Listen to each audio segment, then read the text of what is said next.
Selamat datang di Revival Church, Jakarta. Di bawah pengembalaan Pendeta Esra Soru, kita akan bersama belajar kebenaran firman Tuhan yang sejati. Sebelum lanjut, jangan lupa untuk like, subscribe, komen, dan nyalakan lonceng notifikasinya. Bila Anda diberkati, jangan ragu untuk share. Tuhan Yesus memberkati. Iya, puji Tuhan, akhirnya kita bisa connect, berkumpul dengan Pak Esra. Apa kabar Pak Esra siang ini? Cek sound, kita akan cek suaranya.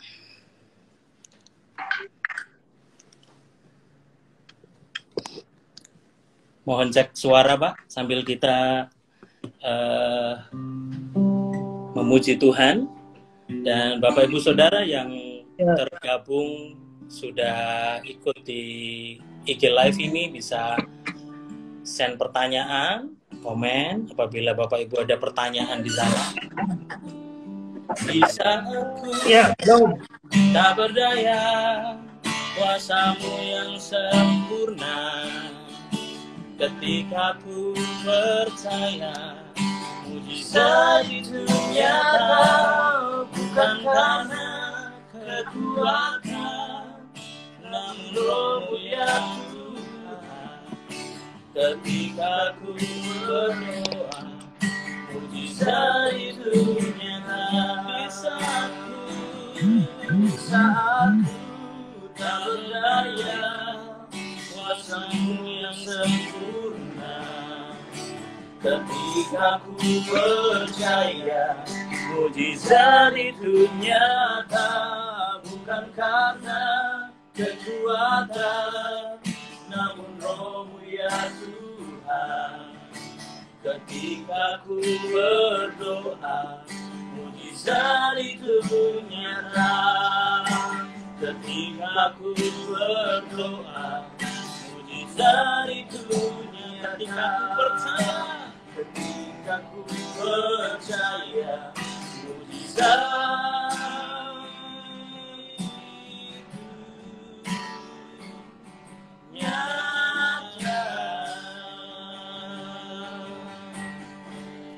Shalom Bapak Ibu Saudara yang saat ini sudah join di podcast IG Live Mujizat dan Kedaulatan Tuhan. Sudah bersama dengan saya Bapak Pendeta Esra Alfred Soru dari Kupang, Nusa Tenggara Timur.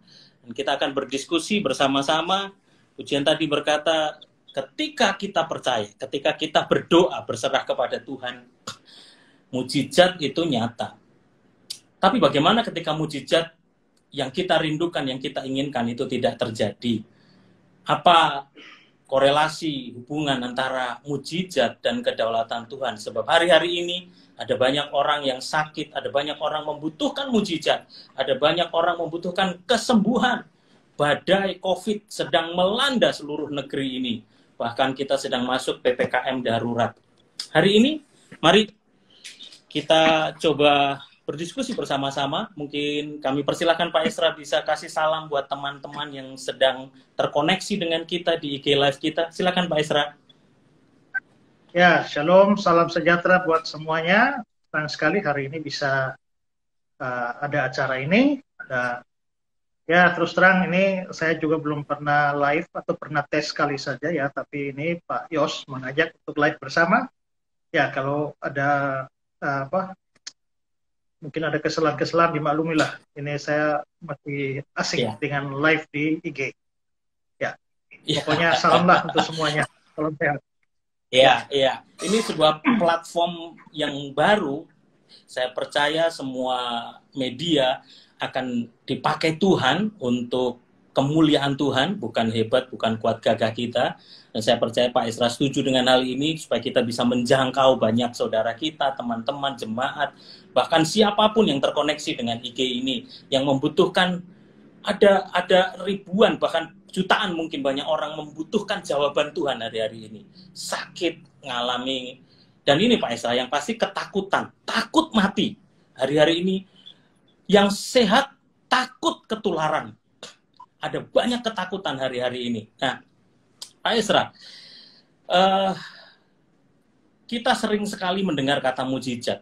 Dan kalau orang lagi sakit, orang lagi butuh, orang lagi berbeban berat, maunya cepet. Makan Indomie memang paling enak, Pak ya. Jadi instan, langsung mie instan dan seger. Rasanya sudah nikmat di mulut kita gitu. Orang Kristen banyak minta yang instan, minta mujizat gitu. Pak, sebetulnya bagaimana sih pandangan Alkitab tentang mujizat? Silahkan Pak Ezra. Mungkin diulang dulu Pak ya, soalnya agak putus-putus, saya kurang terlalu tangkap maksudnya. Oh, oke. Mungkin sekalian cek sound ya Pak ya, Bapak bisa dengar, mungkin Bapak juga bisa lebih agak mundur dengan stand gitu mungkin, supaya lebih santai, lebih rileks. Bapak Ibu Saudara yang ingin menyampaikan pertanyaan atau diskusi ini, silahkan juga tulis di komen, silahkan. Saya ulang Pak Ezra, hari-hari ini ada banyak orang yang sedang membutuhkan jawaban Tuhan. Oh, maaf saudara, sepertinya koneksi Pak Ezra agak... udah baik. Sekarang ada banyak orang sedang membutuhkan jawaban Tuhan, butuh mujizat, butuh sesuatu yang instan. Bagaimana dengan pandangan Alkitab dengan mujizat? Apa yang Alkitab sampaikan secara pandangan teologis? Silakan Pak Ezra. Ya, kita sepakat dulu apa itu mujizat, ya kan? Iya. Ya. Nah, kalau kita tidak paham apa yang dimaksudkan dengan mujizat, maka kita bisa menafsirkan mujizat itu secara berbeda-beda. Nah, misalnya ya, ada orang yang mengatakan bahwa dia mengalami mujizat tiap hari. Kalau dia mengatakan dia mengalami mujizat tiap hari, ada orang bilang, saya mengalami mujizat, saya belum pernah mengalami mujizat. Nah, kalau mengapa ada jawaban berbeda, itu pasti karena ada definisi yang berbeda soal mujizat itu. Nah, kalau kita lihat contoh di Alkitab, ya, maka mujizat itu biasanya adalah sesuatu yang menyimpang dari yang biasanya. Ya, biasanya orang kalau jalan di atas air tenggelam, ya kan? Tapi ternyata ada yang menyimpang di mana kok jalan di atas air tidak tenggelam. Berarti kalau jalan di atas air dan tenggelam itu bukan mujizat. Kalau jalan di atas air dan tidak tenggelam itu mujizat. Biasanya kalau orang angkat tongkat, pukul ke laut, sampai tangan patah pun laut tidak terbelah. Tapi begitu angkat tongkat, pukul ke laut, dan laut terbelah, itu sesuatu yang tidak biasa. Ya, sesuatu yang tidak biasa, yang menyimpang dari kebiasaan. Itu mujizat. Biasanya kalau orang mati, ya sudah, dikubur terus, tidak bangun-bangun lagi. Tapi tahu-tahu ada yang bangun, itu menyimpang dari kebiasaan.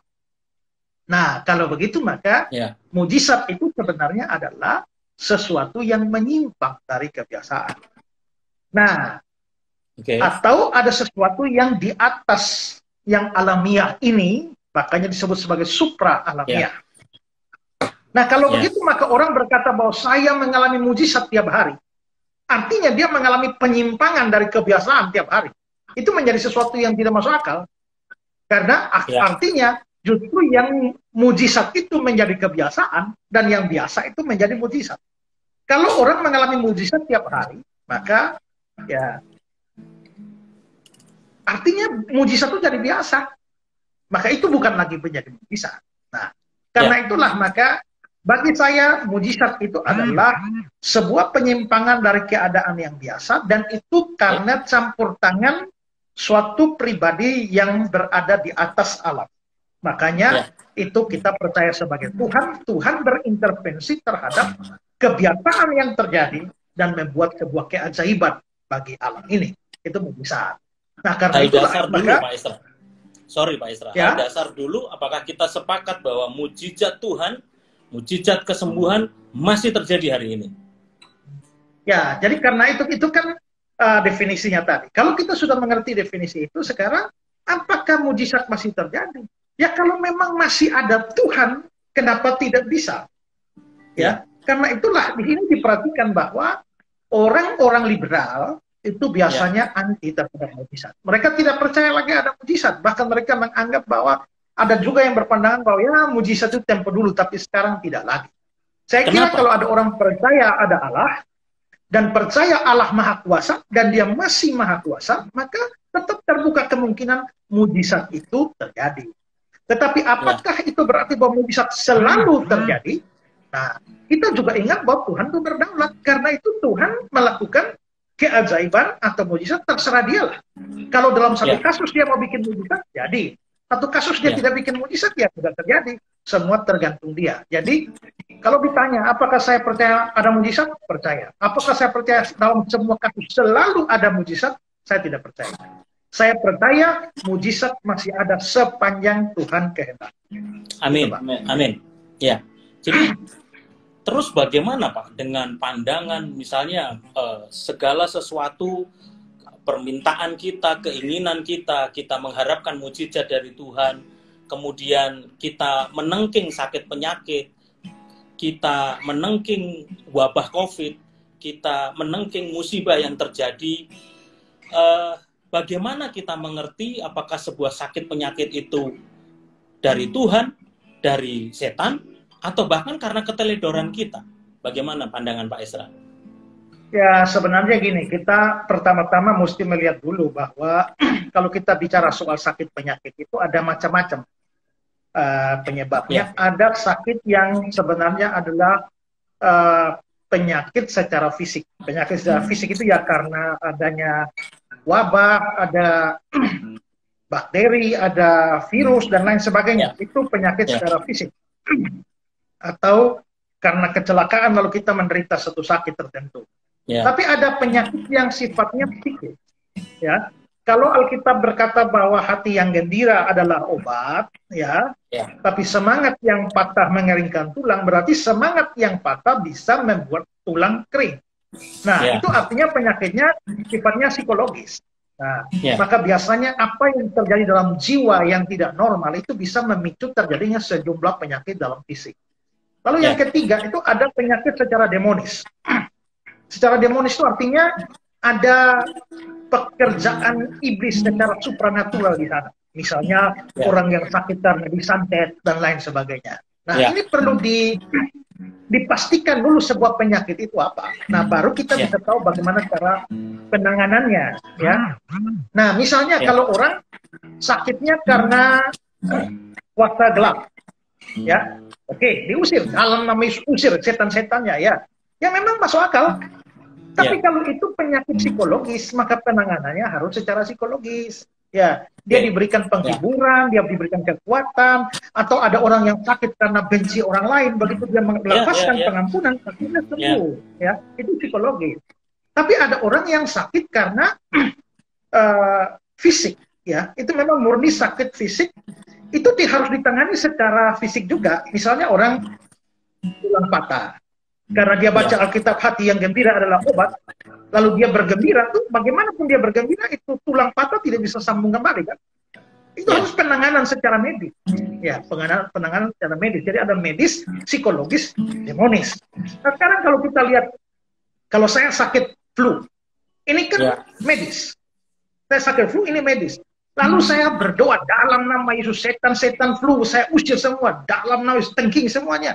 Tidak ada setan di situ. Ya, itu bukan urusan setan, itu urusan virus atau bakteri atau penyakit medis tertentu. Jadi kalau sekarang kita lihat corona ini itu adalah memang sebuah virus, ya bukan urusan setan di situ, ya.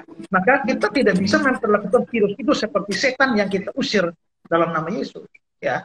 Nah, kalau kita minta kesembuhan, oke. Tapi kalau kita mengusir seperti, ini ada roh pilek, ada roh sakit kepala, ada roh migrain, dan lain sebagainya, kami usir dalam nama Yesus. Nggak ada roh-roh di situ. Ya. Jadi yang medis, tanganilah secara medis. Yang psikologis, tanganilah secara psikologis. Yang demonis, tanganilah secara demonis. Gitu, Pak. Ya. Bagaimana dengan contoh-contoh kisah Alkitab dan ayat dasarnya gitu, Pak? Bagaimana kita membedakan di dalam kisah di Alkitab bahwa ini dari setan, ini dari Tuhan, dan ini dari kesalahan kita, supaya kita juga belajar bukan hanya asumsi, tetapi dasar kita adalah kebenaran firman. Kalau kita melihat di dalam contoh-contoh Alkitab, kan pokoknya kalau dia adalah demonis itu biasanya dia penyakitnya agak aneh yang sifatnya supranatural, ya. Nah, itu memang harus diteliti lebih jauh, ya. Nah, misalnya dalam kasus-kasus tertentu, dalam penyakit-penyakit tertentu dalam Alkitab, kan ada orang yang menjadi sakit secara fisik karena kerasukan setan. Lalu Contohnya Yesus Saul ya, Pak ya. Ya, Yesus mengusir setannya, orangnya langsung sembuh. Yaitu pengaruhnya pengaruh demonik. Ya. Tapi kita juga harus sadar bahwa ya apapun misalnya ya, setan pun itu bisa atas izin Tuhan tentu saja bisa melakukan sesuatu pada kita. Jadi kalau Tuhan tidak izinkan, setan pun tidak bisa bikin apa-apa. Seperti kasus Ayub misalnya ya. Ya. Setan pun perlu izin Tuhan untuk bisa mendatangkan sejumlah malapetaka kepada Ayub.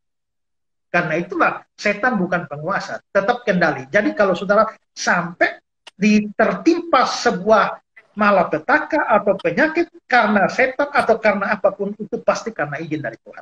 Tidak mungkin tanpa kehendak Tuhan. Ya. Oke, Pak. Jadi supaya kita semakin tajam, spesifik, sesuai kebutuhan dan kontekstual, sekarang ini kita bicara tentang COVID. Bagaimana menurut pandangan Bapak tentang COVID? Apakah kita bisa menengking sakit penyakit COVID? Sementara dokter dan SOP-nya semuanya sudah ada dan memang betul-betul penyakit menular yang terjadi dan memang ada butuh masa inkubasi. Lalu kita tengking supaya inkubasinya lebih cepat atau tiba-tiba hilang begitu saja. Bagaimana menurut pandangan Bapak? Ya, ini kan memang virus kan ya. Kalau ini virus maka ini memang betul-betul sebuah penyakit secara medis. Ya. Maka penanganannya harusnya secara medis. Tentu tidak salah kalau kita berdoa. Ya, kita berdoa untuk kesembuhan dan lain sebagainya. Oke ya.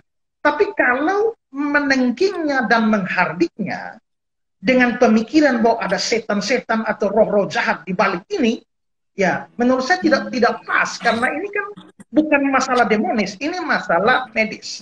Jadi seperti saya bilang tadi, kalau masalah medis, tanganilah secara medis.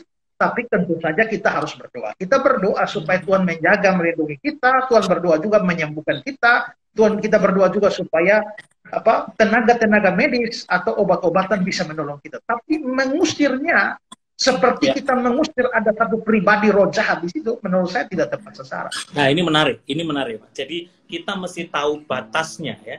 Ketika kita berdoa untuk antibodi kita, imun kita supaya semakin kuat, supaya kita lebih kuat, untuk kita menahan virus COVID ini, itu berbeda dengan kita menengking COVID-nya. Begitu kan Pak, kira-kira Pak? Jadi kita tidak boleh salah dan kebablasan. Ya. Betul ya? Setuju itu Pak, ya.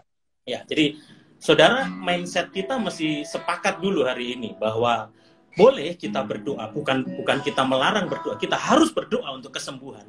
Tetapi mindset kita bukan menengking, menghardik COVID-nya, tetapi kita mohon belas kasihan Tuhan turun. Kita mohon supaya Tuhan memberikan kekuatan, supaya kita punya antibodi, supaya kita bisa punya recovery yang lebih cepat. Kira-kira begitu Pak Isra? Mungkin ada tambahan lagi bagaimana kita berdoa. Ya. Nah mungkin dalam hal urusan ini ya, saya perlu minta kita berhati-hati dengan ada banyak orang yang selalu menjamin pasti sembuh. Ya. Ada banyak orang kecewa dengan Tuhan karena hasil pemberitaan yang salah dari hamba-hamba Tuhan yang selalu mengklaim mujizat. Ini kan dalam kaitan dengan pertanyaan mujizat. Mujizat masih terjadi, mujizat pasti terjadi, dalam nama Yesus pasti sembuh. Ternyata mati. Ya, ternyata mati. Itu kan membuat orang lalu menjadi kecewa. Pengkhotbah teologi kemakmuran, bahkan ada yang berkata bahwa untuk orang percaya tidak mungkin sakit. Nah itu lupa fakta Alkitab. Yakob sakit, Ayub sakit, Hizkia sakit, Elisa sakit, Paulus sakit, dan juga ada banyak tokoh Alkitab yang sakit tapi tidak disembuhkan. Saya kira contohnya adalah Paulus ya. Contohnya Paulus, Paulus itu menderita sekali ketika dia bilang ada duri dalam daging, tapi dia bilang sudah 3 kali aku berseru kepada Tuhan. Tapi Tuhan bilang, cukup sudah kasih karuniaku, sebab dalam kelemahan mula kuasaku jadi sempurna. Berarti Tuhan juga tidak membuat mujizat kesembuhan untuk mengangkat penderitaan dari Paulus. Tapi di situ kita bisa lihat Tuhan menjawab dengan cara yang lain, yaitu memberikan kekuatan kepada dia untuk tetap ada dalam penderitaan. Jadi begini kita menghadapi COVID begini tiap hari banyak orang mati. Kita serahkanlah semua kepada Tuhan. Kita minta kesembuhan, tapi kita kembalikan semuanya kepada Tuhan. Artinya begini, jikalau kita sudah sungguh-sungguh percaya, kalau kita hidup untuk Tuhan, mati adalah keuntungan. Jangan pernah takut mati, karena COVID ini hanya salah satu cara Tuhan memanggil anak-anaknya. Banyak cara yang Tuhan bisa pakai. Tapi kalau memang kita sungguh-sungguh orang beriman, tidak ada alasan untuk takut terhadap kematian. Karena itu juga lah, maka selalu ingat, saya mau berikan masukan bagi kita. Lagi sekarang kalau orang banyak sakit COVID ya. Saudara jangan hanya fokus berdoa untuk dia sembuh. Tapi fokuslah berdoa supaya dalam sakit ini dia segera terima Yesus. Amin. Ini good point. Kenapa? Karena kalau dia ternyata setelah dia terima Yesus dan dia sembuh, dia bisa hidup untuk Tuhan. Tapi kalau dia mati, maka dia jiwanya diselamatkan. Tapi kita fokus penyembuhan, ternyata dia mati. Dan dia mati tanpa menerima Yesus sebagai juru selamat, dia mati, dia pergi ke neraka. Itulah sebabnya saya kemarin, saudara, kalau lihat video pesan saya untuk yang sakit COVID itu, positif COVID, di bagian akhir saya suruh mereka untuk terima Yesus. Karena apa? Karena bisa saja penyakit ini merenggut nyawa Anda. Nah, karena itulah pastikanlah kita tentu tidak berharap mati ya, kita berharap sembuh. Tapi kan kita juga tidak tahu bagaimana keputusan Tuhan. Yang penting pastikanlah keselamatan jiwa terlebih dahulu, baru kesembuhan secara fisik. Ini good point, Pak. Yang pertama fokus kepada penginjilan, selamatkan, kenal Tuhan, percaya kepada Tuhan, sehingga apapun yang terjadi, dia sudah bersama Tuhan nanti. Mau sembuh berarti dia akan dipakai Tuhan untuk kemuliaan Tuhan. Kalaupun dia dipanggil Tuhan, dia sudah masuk dalam karya keselamatan Kristus. Kira-kira begitu ya, Pak ya? Nah, hari-hari ini Pak Ezra, COVID ini nggak kenal siapapun. COVID ini nggak peduli dia pendeta atau jemaat, orang rohani atau rohana, orang kaya atau miskin, orang berpendidikan ataupun nggak berpendidikan, orang jalanan ataupun orang di kantor yang sudah berjaga-jaga luar biasa. Jadi, there is no border, nggak ada batasan lagi gitu. Tapi seringkali, bagaimana menurut pandangan Alkitab? Seringkali banyak penghakiman, justifikasi bahwa, wah, ini penghukuman Tuhan nih, sehingga kamu kena COVID. Wah, kamu nggak berkenan nih di hadapan Tuhan. Padahal memang penularannya kita nggak bisa batasi. Bagaimana mengatasi pandangan-pandangan yang seringkali terjadi seperti ini di masyarakat? Yaitu pandangan-pandangan dari orang-orang yang tidak mengerti firman. Dan celakanya kalau pandangan-pandangan itu justru ditularkan oleh pendeta-pendeta. Nah, saya ingat satu cerita, ada satu pendeta pergi ke luar kota.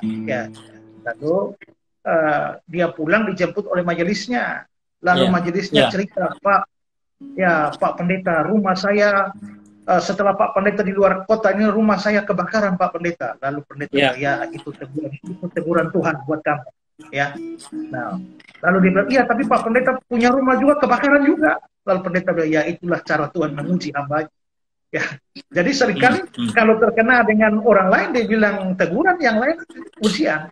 Sebenarnya kita bisa lihat di Alkitab, sakit itu semua orang beriman pun juga bisa sakit. Setuju. Paulus sakit. Setuju. Yakub itu sakit. Ayo coba lihat, sakit karena dia beriman, bukan karena ditegur Tuhan atau karena dia berdosa. Lalu juga siapa? Elisa bahkan sakit sampai mati. Kalau saudara baca di 2 Raja 13-14 itu Elisa menderita sakit yang menyebabkan kematiannya.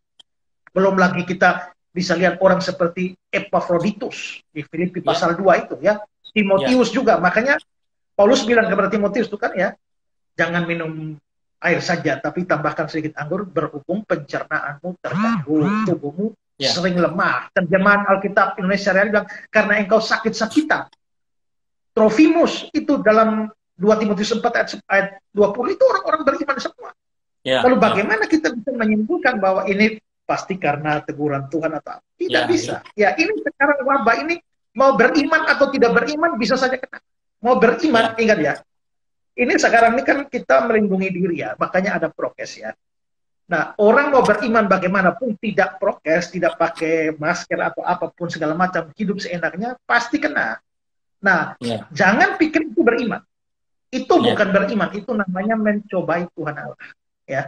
Ada beda antara beriman dengan, ini kan lihat pencobaan di padang gurun Setan suruh Yesus naik ke bumbungan bait Allah, lalu terjun dari sana. Tapi setan pakai firman. Sebab ada tertulis. Itu ambil di Mazmur 91. Padahal Mazmur 91 itu konteksnya adalah kalau orang percaya bertemu dengan bahaya, Tuhan melindungi. Tapi setan pelintir ayat itu supaya naik ke atas bubungan lalu lompat. Itu bukannya, itu namanya cari bahaya. Ya. Beda antara bertemu dengan bahaya dan dilindungi dan mencari bahaya lalu minta Tuhan lindungi. Maka Tuhan Yesus jawab iblis kan, sebab ada tertulis pula, jangan engkau mencobai Tuhan Allahmu. Jadi kalau sudah tahu bahaya, sudah tahu bahaya tapi sengaja membawa diri ke sana dengan alasan beriman, itu bukan beriman, itu mencobai Tuhan. Dan ada banyak orang Kristen saat ini sudah tahu ini COVID bahaya, tapi seenak-enaknya saja. Itu bukan beriman. Kamu sedang mencobai Tuhan Allah. Dan kalau sakit dan mati ya wajarlah. Ya. Nah, karena itulah maka ini tidak pandang bulu, siapapun bisa kena. Ini bagus, kita sambil menyapa nih Pak Esra, saudara-saudara, teman-teman kita yang terkoneksi dengan kita. Pak Gusti Nus, dia juga bertanya tentang bagaimana pandangan tentang Mazmur 91, bahkan ada banyak gereja juga tanpa sadar mungkin akhirnya jemaat jadi terjebak menjadi mantra Mazmur 91, jadi sebuah hafalan, jadi mantra untuk menengking, untuk melawan COVID. Ada juga beberapa saudara kita ini juga, wah good point. Jadi bagaimana pandangan Pak Esra nih tentang Mazmur 91 yang jadi mantra doa untuk melawan COVID? Ya, itu yang sudah saya jelaskan tadi. Ya, yang sudah saya jelaskan tadi, konteksnya itu lain daripada seperti sekarang ini ya. Konteksnya pokoknya gini, kalau ada bahaya Tuhan janji menatang kita ya, menjaga, melindungi kita ya. Tapi itu tidak berarti bahwa kita boleh seenaknya dan tidak menjaga diri. Karena kitab suci dalam Amsal juga berkata ya, orang bijak melihat malapetaka dan menghindar. Tapi orang bodoh berjalan terus dan kena celaka. Jadi Mazmur 91 kita harus tetap menjaga kesehatan, tapi juga jangan takut yang menghilangkan iman karena ada Mazmur 91, gitu kan? Ya, ada Tuhan yang melindungi. Ini sama seperti Tuhan bilang, jangan kamu khawatir akan makan, minum, pakai. Jangan khawatir, terus kamu diam-diam saja di rumah tidak kerja. Tidak bisa. Ada janji Tuhan, tapi ada tanggung jawab manusia. Ya. Nah, jangan kita ada orang yang penting saya kerja saja, tidak peduli Tuhan. Tidak bisa, itu namanya kamu bersandar pada kekuatan sendiri. Tapi tidak bisa ada orang yang menyerahkan kepada Tuhan semuanya dan dia tidak melakukan apa-apa. Itu di Mazmur 127 tuh Pak ya.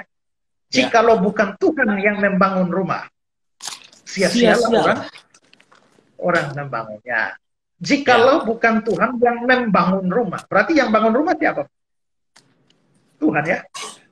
Jikalau bukan Tuhan yang membangun rumah, tapi sia-sialah usaha orang membangunnya, berarti orangnya mesti bangun. Jikalau bukan Tuhan yang mengawal kota, sia-sialah pengawal berjaga-jaga. Berarti pengawal juga harus berjaga-jaga, walaupun Tuhan juga dikatakan Tuhan mengawal kota. Jangan Tuhan mengawal kota, terus penjaganya tidur. Jangan Tuhan membangun rumah, terus kitanya tidur. Begitu juga Tuhan menjaga keamanan kita, melindungi kita, tapi kita juga harus melakukan tanggung jawab manusia dengan prokes yang ketat.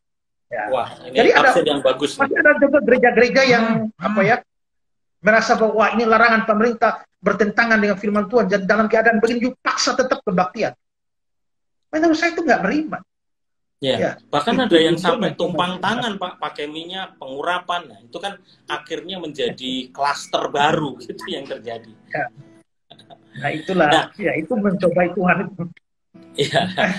Oke, menarik sekali Pak Esra membahas tentang Mazmur 120 tadi. Jadi memang bagian kita adalah pengawal itu berjaga-jaga, itu bagian kita gitu Pak. Tapi yang membangun itu adalah Tuhan. Jadi dalam konteks Mazmur 91 tadi, ayatnya nggak salah, Mazmurnya nggak salah, tetapi ketika kita menggunakannya untuk mantra, maka itu menjadi out of context. Secara hermeneutika begitu Pak ya kira-kira ya.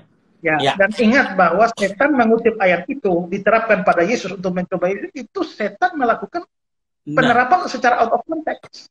Jadi saya percaya juga bahwa setan melakukan penggodaan yang sama kepada banyak orang Kristen sekarang untuk menggunakan ayat secara salah. Wah, puji Tuhan nih. Kita belum masuk dalam kita baru masuk dalam bahan yang pertama nih tentang mujizat. Saya kasih judul podcast saya bersama Pak Esras yang ini mujizat dan kedaulatan Tuhan. Sebelum kita masuk lebih dalam ke kedaulatan Tuhan, saya yakin ini sebuah topik yang menarik sekali. Kita menyapa banyak teman-teman kita ini. Waduh, teman-teman Bible Study juga banyak yang muncul. Banyak juga teman-teman yang follow dari IG Pak Esra. Ada juga, silahkan Bapak Ibu Saudara bisa bertanya nanti, silahkan sampaikan, tulis di komen sehingga kita bisa berdiskusi firman Tuhan. Karena hari-hari ini dengar baik Saudara, pujian penyembahan di gereja lenyap, sound system yang hebat, lighting yang hebat di gereja hilang lenyap, tarian-tarian yang hebat di ibadah kita hilang lenyap, tetapi firman-Ku tetap, kata Tuhan. Kita akan kembali kepada firman dan kita akan bicara lebih dalam tentang kedaulatan Tuhan. Pak Esra, pertanyaan selanjutnya nih Pak. Apa sih pandangan Alkitab tentang kedaulatan Tuhan? God's sovereignty. Sebetulnya apa sih itu kedaulatan Tuhan? Silakan Pak Esra. Kedaulatan Tuhan itu berbicara soal Tuhan mempunyai kuasa, kehendak, pengaruh terhadap segala sesuatu yang ada di dalam dunia ini, atau bahkan seluruh ciptaan. Dengan kata lain bahwa segala sesuatu itu dikontrol oleh Allah, diatur oleh Allah, diarahkan oleh Allah. Dengan kata lain juga begini, karena Allah berdaulat atas segala sesuatu, sampai segala sesuatu, maka tidak ada sesuatu apapun yang terjadi secara kebetulan. Ya. Kebetulan itu hanya bahasa manusia. Tapi kebetulan itu tidak ada dalam kamusnya Tuhan. Karena kalau Tuhan mengatur dan mengarahkan, mengontrol semuanya, menopang semuanya sampai hal-hal sekecil pun, maka sesungguhnya kebetulan itu tidak pernah ada. Ya, bagi manusia kebetulan. Saya bisa berkata dengan Pak Yos, wah kebetulan hari ini saya ada waktu lalu kita dua ngobrol. Tapi sebenarnya tidak. Di dalam ketetapan Tuhan, kehendak Tuhan, memang Tuhan telah merencanakan dan mengatur sehingga hari inilah kita bisa live bersama. Gitu. Itu, Pak. Jadi pandangan Alkitab ketika kita percaya kepada Tuhan Yesus Kristus, menyerahkan hidup kita kepada Tuhan, bagaimana teori kedaulatan Tuhan itu terjadi? Apa bedanya ketika kita sebelum percaya Tuhan dan sesudah percaya Tuhan? Sebenarnya gini, kedaulatan Tuhan bukan hanya berlaku bagi orang percaya. Tapi seluruh dunia ini, baik orang percaya tidak percaya, Tuhan tetap berdaulat. Makanya dalam Mazmur 139 ayat yang ke-16 itu dia bilang, wah, matamu melihat selagi aku bakal anak. Dalam kitabmu semuanya tertulis hari-hari yang akan dibentuk sebelum ada satu pun daripadanya. Semuanya tertulis. Maka itu berarti bahwa itu berlaku untuk seluruh dunia. Dan Tuhan menetapkan banyak hal. Bukan banyak hal, semua hal. Tapi kalau ditanya tadi nah mungkin untuk itu saya bisa berikan dulu ya. Bahkan dalam hal yang remeh sekalipun, itu butuh kehendak Tuhan ya. Mungkin coba Pak Yos bisa lihat Matius 10 ya, 29-30. Markus 10. Matius ya. 10 ayat 29 dan 30. Matius 10 ayat yang ke-29 ya. Demikian firman Tuhan. Bukankah burung pipit dijual 2 ekor seduit, namun seekor pun daripadanya tidak akan jatuh ke bumi di luar kehendak Bapamu. Dan kamu, rambut kepalamu pun terhitung semuanya. Nah, bukankah burung pipit dijual 2 ekor seduit? Murah sekali. Tapi tidak seekor pun daripadanya jatuh ke bumi di luar kehendak Bapa. Nah, apa artinya jatuh ke bumi? Ada 2 macam penafsiran. Penafsiran pertama mengatakan jatuh ke bumi itu maksudnya dia hinggap di bumi. Entah di pohon atau di tanah. Jadi burung itu terbang, terus dia jatuh ke bumi artinya dia hinggap. Atau penafsiran kedua, dia ditembak mati atau dikatapel sampai jatuh ke bumi mati. Nah, untuk itu tidak ada seekor pun yang jatuh di luar kehendak Bapa. Itu berarti jatuhnya seekor burung, matinya seekor burung saja, itu kehendak Tuhan baru terjadi. Saudara jago tembak bagaimanapun juga, kalau Tuhan tidak kehendaki burung itu jatuh, pasti meleset tembakannya. Ya. Tapi kalau saudara tembak dan pas dan jatuh, nah itu memang kehendak Tuhan. Nah, saya pikir-pikir begini, saudara. Burung pipit yang murahan itu saja tidak akan mati di luar kehendak Tuhan. Masakan kamu bisa mati di luar kehendak Tuhan? Mustahil itu. Nah, karena itulah di balik semua kematian yang ada juga, kalau Tuhan tidak kehendaki, sudah tidak akan mati. Tapi kalau sampai mati, kekasih-kekasih kita yang sudah mati karena COVID, kita harus melihat itu dari sudut pandang kedaulatan Tuhan ini. Nah, tapi tadi Pak Yos tanya, terus bagaimana dengan orang percaya?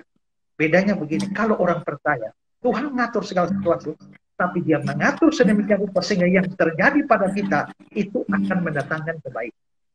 Amin. Makanya Roma 8:8, Allah turut bekerja dalam segala sesuatu untuk mendatangkan kebaikan bagi orang yang mengasihi Dia. Tapi sahabat, Allah bekerja mendatangkan kebaikan tidak berarti yang kita terima itu enak semua. Ya. Kebaikannya di endingnya, menjadi tujuannya. Maka saya bisa saja mengalami yang tidak enak, mengalami hal yang buruk, mengalami hal yang tidak menyenangkan, tapi saya tahu bahwa di ujung itu pasti ada kebaikan. Dan itu menjadi dasar ucapan syukur kita. Makanya dia bilang, suka duka dipakainya untuk kebaikanku. Ya. Sepanjang jalan Tuhan pimpin itu cukup bagiku. Suka duka dipakainya untuk kebaikanku. Bayangkanlah, Tuhan itu berdaulat atas alam semesta, dia mengatur segala sesuatu, tapi dia mengatur sehingga yang terjadi bagi orang percaya hanya yang mendatangkan kebaikan. Itu luar biasa. Ya, burung pipit yang murahan itu saja kedaulatan Tuhan terjadi. Apalagi kita yang jauh lebih berharga daripada burung pipit. Gitu ya Pak ya? Ya, makanya dulu Pak, waktu heboh-heboh tentang orang ada gerakan-gerakan tertentu mau ganti Pancasila, lalu saya diminta pidato 17 Agustus. Saya bilang, berdasarkan ayat itu, burung pipit saja tidak akan jatuh ke bumi di luar kehendak Bapa. Ingat, burung pipit tidak akan jatuh di luar kehendak Tuhan. Apalagi burung Garuda, tak mungkin jatuh kalau Tuhan. Wow. Luar biasa itu. Jadi shiftingnya, pergeserannya ketika kita percaya kepada Tuhan Yesus berarti segala yang terjadi dalam hidup kita pasti Tuhan izinkan untuk mendatangkan kebaikan dalam hidup orang yang percaya. Walaupun sekarang bisa sedih. Saya mungkin beri contoh Pak ya. Misalnya contoh gini, Yusuf perjanjian lama. Dia kan mimpi waktu masa kecil ya, matahari, bulan, 11 bintang sujud menyembah Dia. Ini berarti mimpi jadi orang besar. Tapi bagaimana kenyataannya? Dibenci saudara-saudaranya, masuk lubang sumur. Saya, walaupun Alkitab tidak nulis, saya yakin dia sebagai orang benar, pasti dia berdoa. Tuhan, tolong selamatkan saya dari lubang sumur, bisa pulang ke rumah Bapa. Tapi Tuhan nggak jawab doanya, nggak kabulkan. Malah dia keluar dari lubang sumur, dijual ke Mesir. Nah, sampai di Mesir, jadi budak di rumah Potifar. Difitnah istri Potifar, masuk penjara. Masuk penjara mungkin dia berdoa, Tuhan tolong saya, selamatkan saya supaya jangan masuk penjara. Tapi Tuhan tidak kabulkan, tetap masuk penjara. Tapi justru di penjara itulah dia ketemu dengan juru minum dan juru roti Firaun. Sehingga dia bisa menafsir mimpi mereka. Nah, mungkin dia berdoa supaya segera keluar dari penjara, tapi tetap saja Tuhan tidak kabulkan, tetap dalam penjara. Ternyata Firaun juga mimpi. Lalu informasi diberikan bahwa ada seorang di penjara yang bisa menafsir mimpi. Maka Yusuf dikeluarkan untuk tafsir mimpi Firaun. Dan dia bisa tafsir. Dan akibatnya apa? Firaun angkat dia jadi Perdana Menteri di Mesir. Nah, saudara lihat, yang dialami oleh Yusuf tidak bagus kan? Sudah masuk lubang sumur lagi, jadi budak di rumah Potifar lagi, difitnah lagi, masuk penjara lagi. Tapi ujungnya apa? Ujungnya jadi Perdana Menteri. Artinya, yang dialami Yusuf tidak bagus, tidak enak. Tapi Allah bekerja dalam segala sesuatu mendatangkan kebaikan bagi dia. Langsung aplikasi ini Pak Esra. Langsung aplikasi ini. Hari-hari ini ada banyak orang, bahkan ribuan mungkin sedang bertanya, kalau begitu saya kena COVID, saya tertular, saya sekarang sesak napas, saya sekarang mengalami sakit penyakit yang berat ini itu Tuhan izinkan terjadi. Kedaulatan Tuhan sedang terjadi dalam hidup saya. Bagaimana Itu pandangan Bapak? Saudara tidak mungkin kena COVID kalau Tuhan tidak menghendaki. Jadi pasti itu adalah rencana Tuhan. Tapi apa yang mau Tuhan sampaikan? Saya pernah berkhotbah bahwa sebenarnya dalam setiap apapun musibah yang kita alami, Tuhan sebenarnya sedang memberikan pesan kepada kita. Ya, saya pernah khotbah murid-murid dihantam badai itu ya. Lalu kenapa murid-murid dihantam badai? Ya, pertama adalah supaya mereka menyadari betapa lemahnya mereka. Ingat, Yesus itu tukang kayu, kerjanya di darat. Murid-murid itu kebanyakan adalah nelayan, sehingga Danau Galilea itu lapangannya mereka. Tapi justru di lapangan mereka lah mereka dipukul dan hampir binasa. Dan pada akhirnya mereka bilang, guru kita binasa. Sebenarnya badai itu diizinkan Tuhan sebagai pesan bahwa kekuatanmu tidak ada apa-apanya. Ya, kamu lemah, kamu tidak berdaya. Tanpa aku, kamu tidak bisa berbuat apa-apa. Hari ini banyak saudara yang kena COVID. Dan akhirnya apa? Semua kemampuan kita hilang, bukan hanya kita. Dunia dengan segala kekuatannya habis semua. Sehingga dalam keadaan begini, orang hanya bisa berharap pada Tuhan, bukan? Kedua, juga ini bisa menjadi cara di mana Tuhan menyatakan kuasanya kepada kita. Dalam pengalaman kita disembuhkan misalnya, kita sadar bahwa dalam kondisi semacam ini, saya tadi baru di WA satu orang, dia bilang, bahkan mau batuk saja tuh seperti jantung mau copot keluar. Betapa menderitanya. Tapi dia sudah sembuh. Kalau sampai sudah sembuh, itu kesempatan yang Tuhan berikan untuk melihat sebuah keajaiban. Jadi sebenarnya badai-badai yang Tuhan izinkan itu adalah kesempatan supaya kita melihat mujizat Tuhan. Kalau murid-murid tidak dihantam badai hari itu, mereka tidak pernah menyaksikan mujizat badai, diam, tenanglah, lalu Danau Galilea tenang. Tidak. Nah, karena itulah, maka pastilah ada rencana Tuhan yang indah bagi kita. Dan mungkin satu hal adalah begini, Tuhan seringkali kasih badai supaya kita banyak berdoa. Coba, sebelum kena COVID, berapa banyak kita berdoa? Santai-santai saja kan? Tapi begitu kena COVID, setiap hari berdoa. Minta dukungan doa dari seluruh penjuru Nusantara kan? Di saat seperti inilah kita menyadari bahwa doa itu penting sekali bagi kita. Jadi ada hal-hal positif yang bisa dimunculkan. Supaya kita relax dulu Pak Esra sambil menyapa teman-teman kita. Pertanyaan, puji Tuhan, responnya cukup baik sekali. Sudah tadi menyentuh 70 orang dan ada banyak yang bertanya. Kita menghibur saudara-saudara kita yang mungkin sekarang terbaring atau bahkan mungkin isoman, nggak bisa kemana-mana, ketakutan di dalam kamar. Kesaksian Pak Isra, saya pernah ngalami COVID Februari lalu, 9 hari puji Tuhan langsung negatif. Dan saya ngalami yang namanya takut. Saya ngomong bukan kata orang, tapi karena saya melaluinya. Saya merasakan apa yang namanya lembah kekelaman itu, karena tidur nggak bisa, halusinasi, ketakutan. Tapi mari biar pujian ini juga menyapa Bapak Ibu Saudara yang ada merasakan hal yang sama. Mari kita katakan sama-sama. Berserah kepada Yesus, roh dan jiwaku. Berserah kepada Yesus, roh dan jiwaku. Mari berserah bersama Tuhan. Aku berserah, aku berserah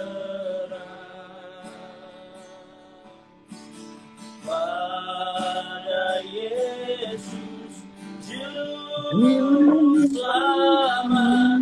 Aku berserah kepada kedaulatan Tuhan. Pak Esra sudah kembali bersama kita, Bapak Ibu Saudara. Pertanyaan selanjutnya Pak Esra, Kalau kedaulatan Tuhan itu terjadi dalam hidup kita, terus apa gunanya kita berdoa? Kalau hidup kita sepenuhnya ada dalam kedaulatan Tuhan, terus buat apa kita berdoa? Apa korelasi doa dan kedaulatan Tuhan? Silakan Pak Esra. Kalau Tuhan berdaulat, untuk apa kita berdoa? Supaya berserah kepada Tuhan. Aku berserah. Ya, jadi doa itu jangan hanya dilihat melulu minta. Ya. Tapi doa itu sebenarnya bisa merupakan kesaksian. Ya. Mengapa? Apa yang saya saksikan lewat doa saya? Yang saya saksikan lewat doa saya adalah saya ini tidak sanggup, Tuhan. Ya. Saya tidak sanggup dan karenanya saya berserah. Aku berserah, aku berserah. Doa itu adalah kesaksian bahwa kita tidak punya kemampuan untuk menghadapi setiap persoalan. Karenanya kita berdoa. Kedua, doa itu juga adalah sebuah relasi dengan Tuhan. Ya. Kedua, doa itu adalah sebuah relasi. Ya. Karena itu doa tidak selamanya harus meminta. Kan kita lihat ada doa pujian, doa penyembahan, doa syukur, dan tidak selamanya hanya meminta sesuatu dari Tuhan. Maka dengan berdoa kita ada relasi. Berikut kita memang meminta sesuatu bisa. Tetapi ingat juga bahwa kehendak kita berdoa itu bukan untuk mengubah kehendak Tuhan. Ya. Kehendak Tuhan tidak bisa berubah. Nah, lalu kita berdoa itu supaya apa? Kita berdoa supaya kehendak Tuhan itu jadi dalam diri kita dan kita bisa menyesuaikan diri kita dengan kehendak Tuhan. Ya. Ya. Ya.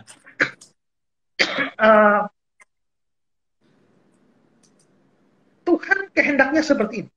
Saya begini. Waktu saya berdoa bukan untuk menggoyang Tuhan.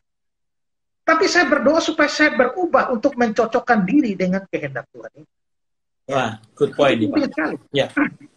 Banyak orang berpikir bahwa wah dia bisa menggerakkan Tuhan untuk melakukan sesuatu. Tidak, ya. Bahkan sebelum kita minta saja Tuhan sudah tahu apa yang akan terjadi kok.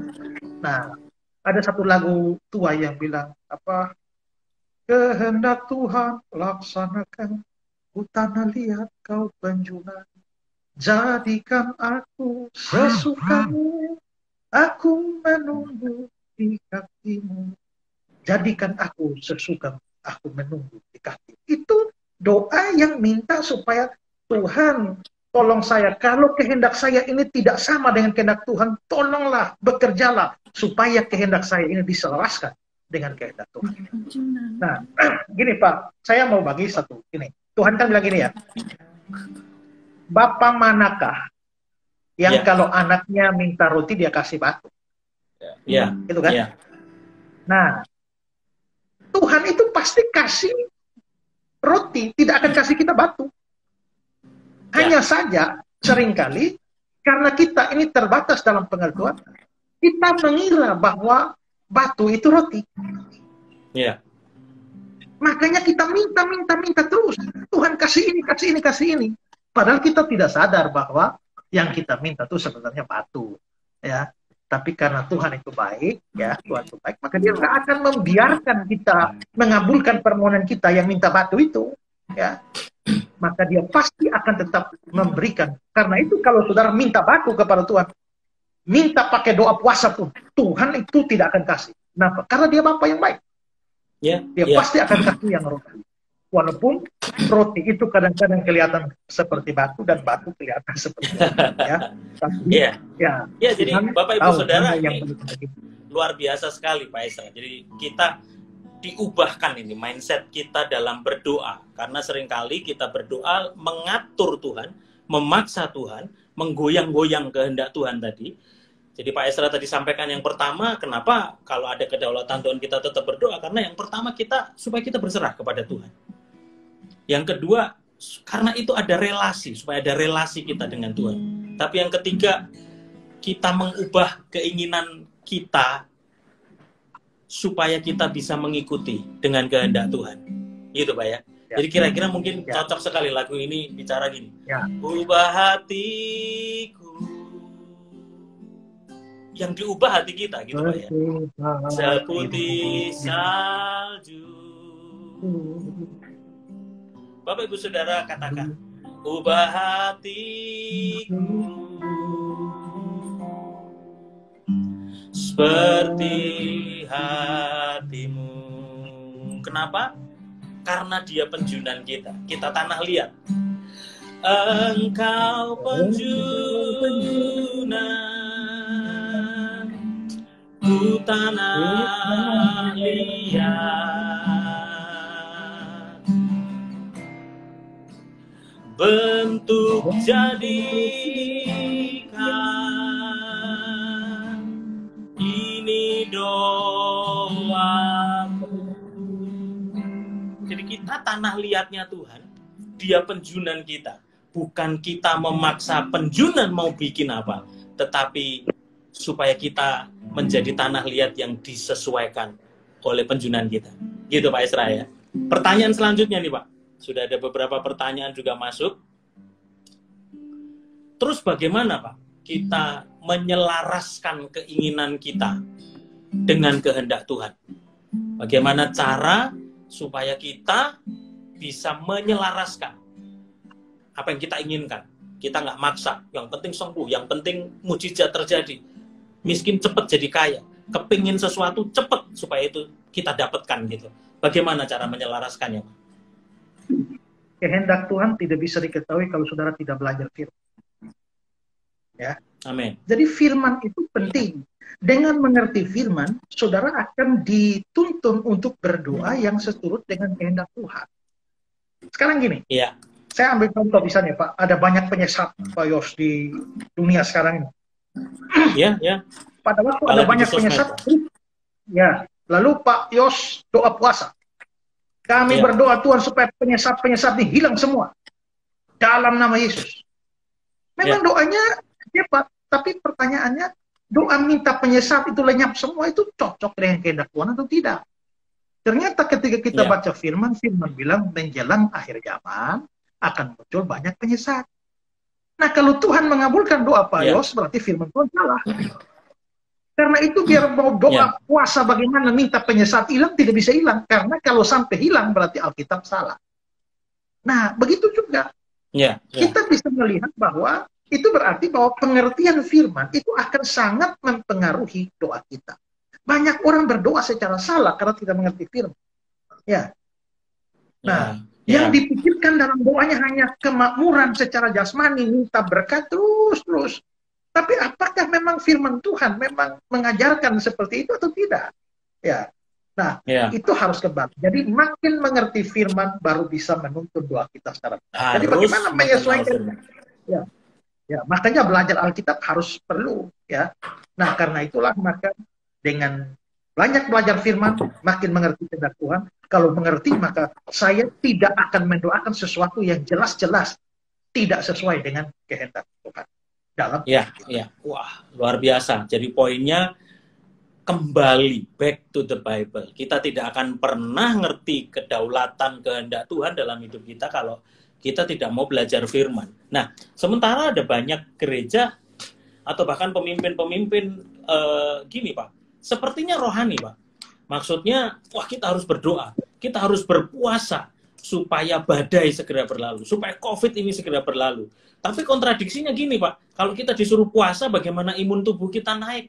Bukankah kalau kita lapar, kita lagi puasa sekarang, kan malah berbahaya sekali begitu kita kena serangan, kena virus, kita nggak ada antibodi yang melawan. Tapi kan ini saran yang rohani sekali. Bagaimana menurut pandangan Bapak? Ya, sebenarnya puasa itu sendiri di dalam Alkitab tidak ada kewajiban. Ya, tidak ada kewajiban. Puasa tidak ada kewajiban. Oke. Ya, tidak. Jadi dengan kata puasa itu bukan menjadi semacam syariat agama sehingga kalau tidak puasa dosa.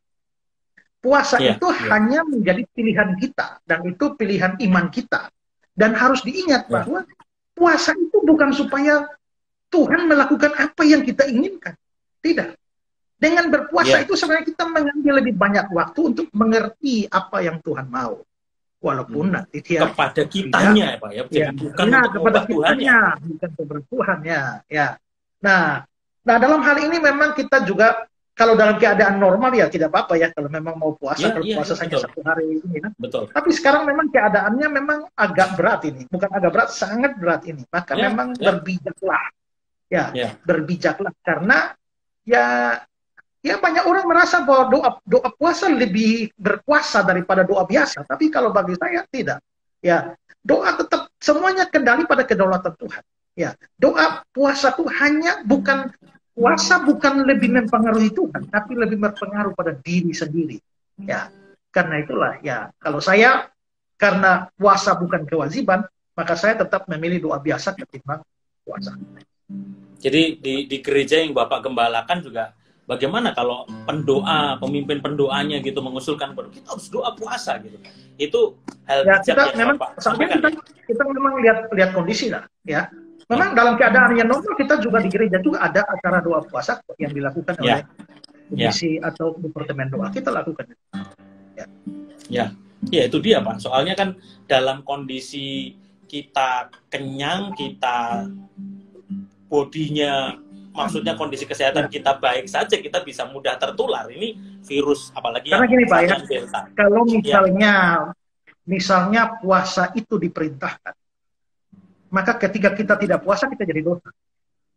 Iya. Tapi kalau puasa itu tidak diperintahkan atau diwajibkan dan hanya pilihan kita saja, ya dengan tidak puasa kita tidak berdosa. Tapi kita juga menyadari bahwa dengan kondisi seperti ini, kalau kita berpuasa itu bisa menurunkan imun tubuh kita. Ya, silakan. Kalau menurut saya tidak memilih untuk puasa. Tapi jadi mungkin kembalikan kepada iman. Kalau saudara memang saudara mempunyai iman sebesar biji kelapa mau melakukan itu ya, silakan.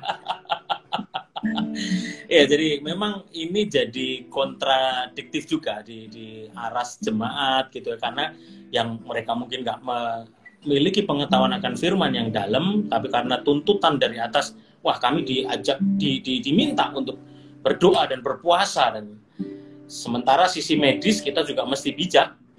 Kita sehat, kita kenyang, kita kesehatannya bagus saja bisa tertular dan mudah sekali kita bisa sakit. Apalagi namanya berpuasa, lapar, kita pasti lemah sekali. Hal yang lain Pak Ezra, masih ada banyak kita melihat, apalagi di sosmed, Bapak juga sangat aktif sekali dan banyak menyampaikan pesan Tuhan di sana gitu. Sementara ada banyak masih hamba Tuhan yang mendoakan, bahkan ya mungkin bukan KKR besar-besaran, kecil-kecilan, tetapi ini kan jadi sebuah klaster. Bahkan ada interaksi yang sementara pemerintah jelas, medis jelas, jaga jarak, kita harus betul-betul masker aja mesti double. Bapak Ibu Saudara, ini karena kami ada di tempat sendiri-sendiri, jadi kami nggak pakai masker ya. Tapi bagaimana kita menjelaskan dan menyampaikan hal seperti itu gitu Pak? Karena pemahamannya sudah dalam tanda petik ngeroh gitu. Ya, memang ini kan pengaruh para pemimpin ini juga besar. Ya, apalagi kalau pemimpin-pemimpinnya dianggap nabi, ya, atau utusan langsung dari Tuhan yang menyampaikan suara Tuhan, ya itu memang mempengaruhi banyak orang. Tapi ya kita tidak bisa mempengaruhi mereka, selain makanya kita bikin acara-acara begini loh, ya. Acara-acara begini sebenarnya untuk mengedukasi juga umat jemaat. Amin. Ya. Amin. Ingat bahwa ya seperti saya bilang tadi, itu lebih kepada mencobai Tuhan daripada beriman. Nah, karena itulah jangan bodoh lah. Ya, kita kembali kepada firman Tuhan dan jangan terlalu apa yang dikatakan oleh pemimpin itu pasti semua benar. Padahal itu bisa mencelakakan kita. Dan kita ingat juga bahwa sekarang kondisi ini memang sudah sangat berat. Ya, masihkah kita melakukan hal-hal semacam itu dan berjatuhan? Apa yang kita sebut sebagai tindakan iman itu ternyata merugikan banyak orang. Ya. Nah, apakah justru kita jadi berkat atau jadi malapetaka? Gereja bukan jadi berkat, malah jadi malapetaka bagi banyak orang. Karena dan bukan dia jemaat tidak hanya saja Pak orang itu kan. Dia pulang dan menyebarkan menjadi pendeta. Ya. Banyak pendeta yang meninggal mengalami COVID. Kita mari dengan kata lain melalui acara-acara ini kita sedang berkampanye melawan ya ekstrim-ekstrim semacam inilah. Maka saudara bisa share video-video yang ada ini ya, supaya bisa mempengaruhi lebih banyak orang. Bagikanlah di grup-grup WA supaya orang belajar gitu. Ya. Jadi mari kita mulai merubah mindset kita ketika kita berdoa. Nah, apa yang Bapak mau sampaikan kepada teman-teman kita, saudara-saudara kita yang hari-hari ini sedang terjangkit COVID, ada di rumah sakit, ada di isolasi mandiri, apa yang harus kita lakukan, tips apa yang harus kita lakukan supaya kita punya dasar kebenaran firman Tuhan yang benar dan kita bisa membangun iman kita dengan lebih baik. Silakan Pak Esra. Ya, kalau saya kira kalau himbauan-himbauan yang bersifat medis kan sudah banyak, ya. Ya. Nah, tentu sudah banyak orang lebih pakar untuk menyampaikan itu. Tapi ya, kalau saya secara rohani ya, seperti yang saya bilang lah, bahwa pertama jangan panik, ya, jangan panik. Ingat bahwa Amsal bilang dalam waktu masa kesesakan, ya, jangan tawar hati pada masa kesesakan, kecillah kekuatan, ya. Nah, ini berada di masa kesesakan. Nah, kalau kita ditambah dengan beban pikiran yang besar, maka itu akan memperkecil kekuatan kita, ya. Harus waspada, tapi jangan sampai frustrasi atau stres. Ingat bahwa kalau sampai saudara kena COVID, itu pun kita tadi sudah belajar, ya, kedaulatan Tuhan. Tuhan memang merencanakan atau bahkan mengizinkan hal itu terjadi. Karena itulah, tetap penuhi hati dengan hal-hal yang positif. Ujian, penyembahan, belajar firman Tuhan, ya, hadapi semua dengan tenang, berdoa kepada Tuhan, bukan hanya untuk diri saudara sendiri, tapi keluarga saudara, dan belajar bernyanyi, bersyukur. Ya, karena ya, menyanyi, bersyukur itu membuat ya ada kuasa yang Tuhan bisa salurkan melalui puji-pujian itu untuk batin kita. Ya. Kalau itu tadi untuk orang-orang sahabat kita yang sedang sakit dan mengalami ketakutan hari-hari ini, bagaimana saran dan masukan Pak Esra secara rohani untuk keluarga-keluarga yang hari-hari ini diizinkan bagian dari keluarganya meninggal dunia, mereka mengalami kehilangan, dan sementara sebelumnya mereka mungkin punya pemahaman yang mungkin kurang tepat. Kenapa Tuhan izinkan ini terjadi? Kami sudah melakukan yang terbaik. Saya sudah memberi obat yang terbaik.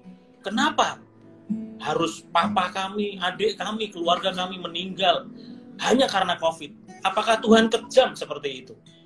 Apa yang Bapak mau sampaikan kepada anggota-anggota keluarga yang hari-hari ini mengalami kesedihan? Kalau kita percaya providensi Allah, kedaulatan Allah, maka sebenarnya Tuhan telah menetapkan setiap orang mati kapan dan dengan cara apa, ya. Dan kalau sampai keluarga saudara meninggal melalui COVID ini, itu tentu saja juga ada dalam ketetapan Tuhan. Tetapi COVID itu hanya salah satu cara yang Tuhan pakai untuk memanggil anak-anaknya. Ya, kalau seandainya keluargamu yang meninggal itu adalah anak Tuhan, orang percaya, Filipi 1 ayat 21 bilang mati adalah keuntungan. Maka kalau mereka orang percaya, pasti mereka sudah berbahagia di situ.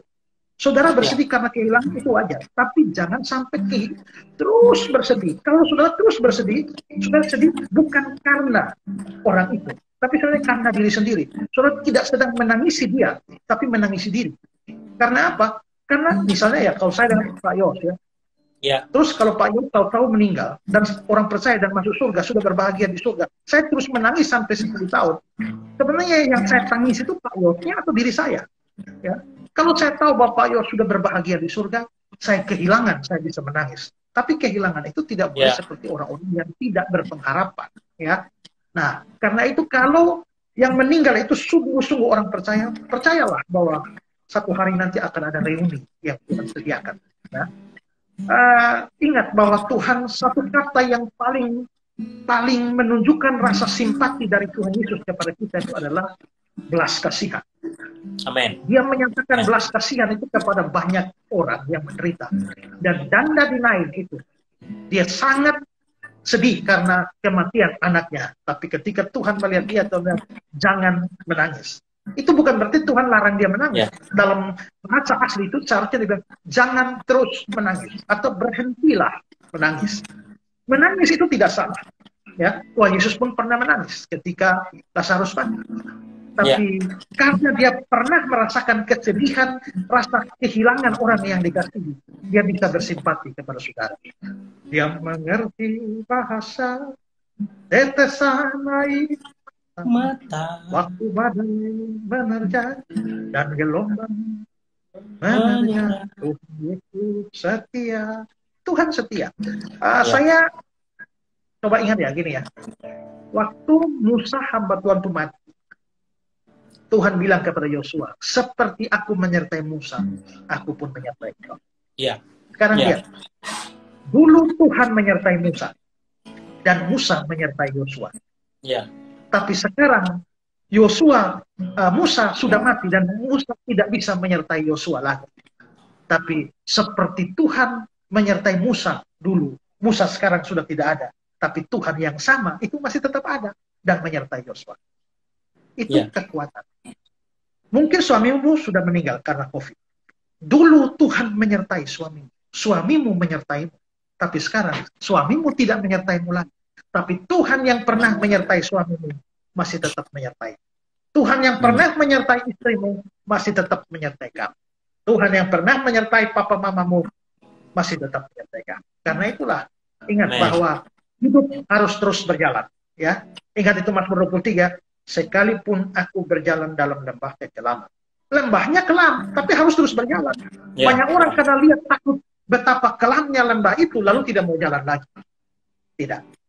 Hidup harus terus berjalan. Tanpa papa, tanpa mama, tanpa suami, tanpa istri, tanpa anak, hidup harus terus berjalan. Dan berjalannya karena apa? Karena gadamu dan tongkatmu, itulah yang menghibur.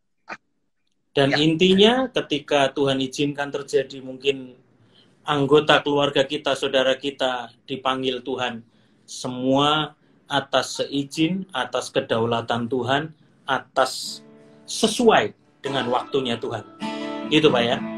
Sebab itu Bapak Ibu Saudara yang hari-hari ini sedih, hari-hari ini merasa kehilangan, Anda tidak sendiri. Ada banyak orang yang mengalami kesedihan hari-hari ini, tapi percayalah, Tuhan setia, seperti kata Pak Esra tadi. Tuhan tidak pernah meninggalkan kita.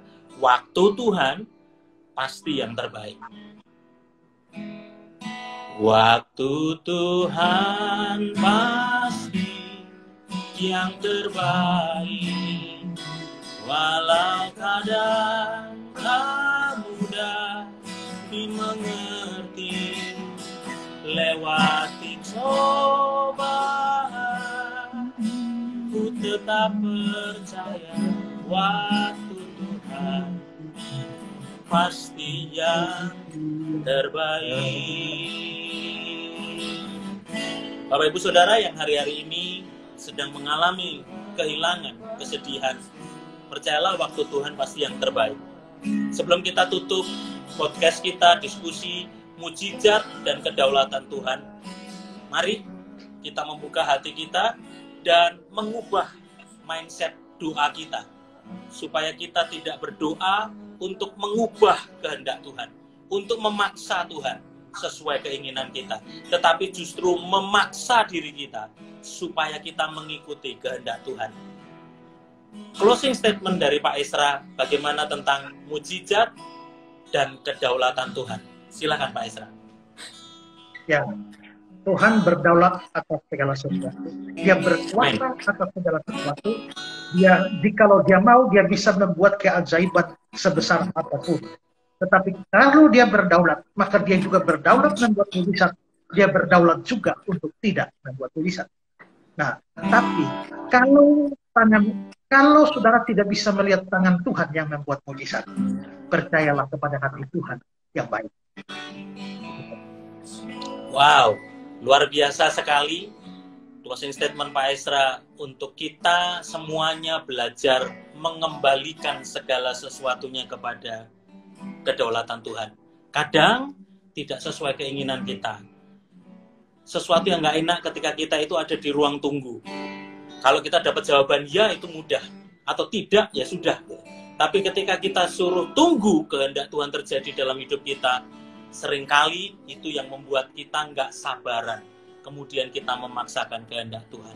Tapi percayalah, Tuhan selalu menolong kita. Terima kasih Pak Esra sudah bersama dengan kita. Nanti kita akan agendakan di waktu-waktu berikutnya dengan tema, dengan topik. Bapak Ibu Saudara yang mau menulis komen dan ada ide, merindukan bahan apa yang kita akan diskusikan, kita bicarakan di masa pandemi ini, di masa PPKM darurat ini, saya percaya firman Tuhan ketika disampaikan, itulah yang menguatkan kita. Tuhan selalu menolongku. Mari Pak Esra, kita memuji Tuhan bersama. Bila kau izinkan sesuatu terjadi, Waktu Tuhan, Pak. ku percaya semua untuk kebaikanku. Bila nanti telah tiba waktu, ku percaya kuasa-Mu memulihkan hidupku. Mari Pak Isra. Bila kau izinkan sesuatu terjadi, kami percaya, ku percaya semua untuk kebaikanku. Bila nanti telah tiba waktu-Mu, ku percaya kuasa-Mu memulihkan hidupku. Bapak Ibu Saudara di rumah, waktu Tuhan pasti yang terbaik. Walau kadang tak mudah dimengerti, lewati cobaan, ku tetap percaya waktu Tuhan pasti yang terbaik. Waktu Tuhan pasti yang terbaik. Walau kadang tak mudah dimengerti, lewati cobaan, ku tetap percaya waktu Tuhan pasti yang terbaik. Waktu Tuhan pasti yang terbaik. Dengan iman katakan, waktu Tuhan pasti yang terbaik. Mari kita satukan hati. Kami persilahkan Pak Esra berdoa buat setiap kita, buat setiap rekan-rekan saudara yang mungkin mengalami sakit penyakit, terjangkit COVID hari-hari ini, merindukan kesembuhan. Silakan Pak Esra berdoa menutup podcast kita hari ini. Tuhan, terima kasih ada waktu di mana kami boleh belajar firman. Di tengah-tengah masa pandemi, kami datang membawa semua saudara kami yang sedang menderita, dirawat di rumah sakit atau di rumah karena positif COVID. Tuhan, kami berdoa supaya biarlah tangan Tuhan ada dan hati Tuhan ada bersama dengan mereka. Amen. Yakinkanlah, kalau mereka orang percaya kepadamu, yakinkanlah bahwa apa yang mereka alami saat ini bukan sesuatu kebetulan.